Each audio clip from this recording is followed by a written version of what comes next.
Types of వెర్బ్లో next modal verbs గురించి తెలుసుకుందాం.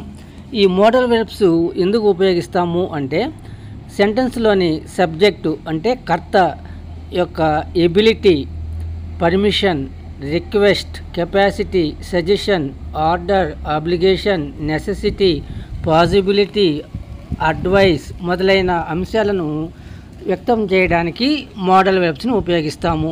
మోడల్ వెర్బ్స్ సెంటెన్స్ బిగినింగ్లో ఉండే సబ్జెక్టు, కర్త, నౌన్ ఆర్ ప్రొనౌన్ తర్వాత వస్తాయి. ఈ మోడల్ వెర్బ్స్ తర్వాత తప్పనిసరిగా బేస్ ఫార్మ్ ఆఫ్ వెర్బ్ అంటే present tense verb V1 verb అని ఉపయోగించాలి. ఇది తప్పనిసరి. మోడల్ వెర్బ్స్ని past tense, present tense, future tense అన్ని టెన్సుల్లోనూ ఉపయోగించవచ్చు. First one can. Raju can swim. ఎబిలిటీని చెప్తున్నాం. ఎబిలిటీ అంటే సామర్థ్యం. రాజు ఈత కొట్టగలడు, ఈదగలడు అనేది ఇక్కడ సారాంశం. Raju subject, can modal verb, swim V1 verb. Next can you give me your pen. మీ పెన్ను కాస్త ఇస్తారా అంటే పర్మిషన్ తీసుకోవడం అనమాట. పర్మిషన్ తీసుకోవడానికి కూడా ఈ కెన్ అనే మోడల్ వెర్బ్ని ఉపయోగిస్తాము. కెన్ ఐ హెల్ప్ యూ, నేను మీకు సహాయం చేయగలనా. ఆఫర్, వాళ్ళు అడగలేదు మనమే చెప్తున్నాం.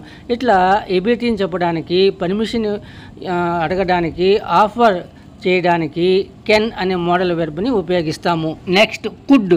కుడ్ అనేది పాస్ట్ టెన్స్లో ఎబిలిటీ, గతంలో ఉన్న సామర్థ్యం చెప్పడానికి. హీ కుడ్ స్విమ్, అతను ఈత కొట్టగలిగి ఉండినాడు పాస్ట్ టెన్స్లో అనమాట. Past ability. Could you lend me your book, కాస్త మీ బుక్ ఇస్తారా అంటే రిక్వెస్ట్గా అడగడానికి కూడా ఈ కుడ్ అనే మోడల్ వెర్బ్ని ఉపయోగించవచ్చు. Could I use your bike, me bike నేను ఉపయోగించుకునేదే అంటే మర్యాదగా పర్మిషన్ అడగడం అన్నమాట. ఇట్లా కుడ్ అనే మోడల్ వెర్బ్ని గతంలో ఉన్న సామర్థ్యం చెప్పడానికి, కాస్త రిక్వెస్ట్గా అడగడానికి, మర్యాదపూర్వకంగా అడగడానికి ఉపయోగిస్తాము. Next May. It may rain. Possibility, ఒక పని జరుగుతుంది, అవకాశం ఉంది అని చెప్పడానికి మే అనే మోడల్ వెర్బ్ని ఉపయోగిస్తాం. ఇట్ మే రెయిన్, వర్షం రావచ్చు.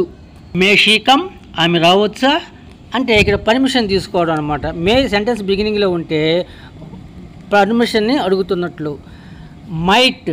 మైట్ అనేది మే అనే మోడల్ వెర్బ్కి past tense. They might pass అంటే వాళ్ళు పాస్ అవుతారు, కానీ ఎక్కడో కొంచెం డౌట్ ఉంటుంది. పాస్ అవ్వడానికి అవకాశం ఉంటుంది, కానీ స్లైట్గా డౌట్ కూడా ఉంటుంది. ఆ సందర్భంలో మైట్ అనే మోడల్ వెర్బ్ని ఉపయోగిస్తాము. Next must.